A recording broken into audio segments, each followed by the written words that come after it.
दोस्तों, इंस्पेक्टर हिमांशु ने बताया मनी को सारी सच्चाई, जिसे सुनकर आलिया ने रोशनी को मारा थप्पड़। जी हाँ दोस्तों, जब इंस्पेक्टर ने सारी बात मनी को बताया तब आलिया भी मनी को बताया कि ये बात सच है कि आदि कल रात को घर नहीं गया था और उसने ये बात हम सबसे छुपा कर रखी कि वो रात को रोशनी के साथ था और मुझे लगा कि मेरा हस्बैंड ऑफिस में काम कर रहा है।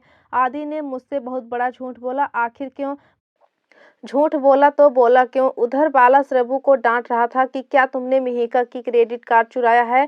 तब श्रभु कहता है कि ये क्रेडिट कार्ड मेरे दोस्त की है जो कि मुझे दिया है। बाला फिर से पूछते हैं कि तुम झूठ क्यों बोल रहे हो, सच बता दो श्रभु। श्रभु गुस्सा हो जाता है, कहता है कि मुझे परेशान मत करो, नहीं तो मैं पुलिस को कॉल कर दूंगा। इधर आलिया रोशनी के पास जाती है, कहती है कि तुम यहाँ क्या कर रही हो रोशनी?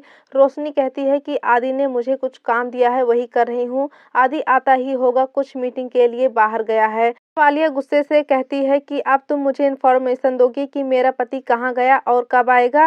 रोशनी, तुम्हें शर्म नहीं आती किसी के मैरिज लाइफ में घुसकर उसकी जिंदगी को बर्बाद करके? रोशनी कहती है कि आलिया तुम ये क्या कह रही हो? आलिया कहती है कि क्यों बेचारी बनने की कोशिश कर रही हो जो कि तुम हो नहीं, और कल तुम मेरे पति के साथ क्या कर रही थी? तुमने इंस्पेक्टर से झूठ क्यों बोला कि तुम उसकी बीवी हो? रोशनी कहती है कि जैसा तुम सोच रही हो वैसा कुछ नहीं है।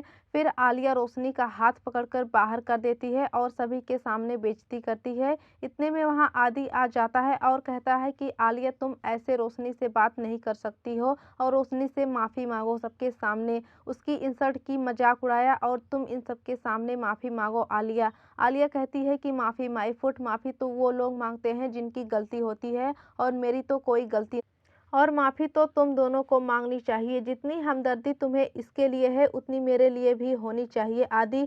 तब आदि कहता है कि तुम्हें जो बोलना था बोल दिया, अब माफ़ी मांगो आलिया। तभी वहाँ मनी आ जाता है, बोलता है कि मेरी आलिया किसी से माफ़ी नहीं मांगेगी, मेरी बेटी तुम्हारी पत्नी है, मेरी बेटी से इस तरह बात करने की हिम्मत कैसे हुई तुम्हारी? तुम शायद भूल रहे हो कि ये तुम्हारी बीवी है और तुम उस आदमी से माफ़ी मांगने को बोल रहे हो, तुम जिसके साथ, जिसकी वजह से तुम्हारा भरोसा टूटा है।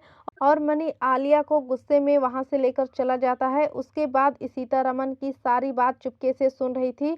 सोनाक्षी के बारे में बात कर रहे थे।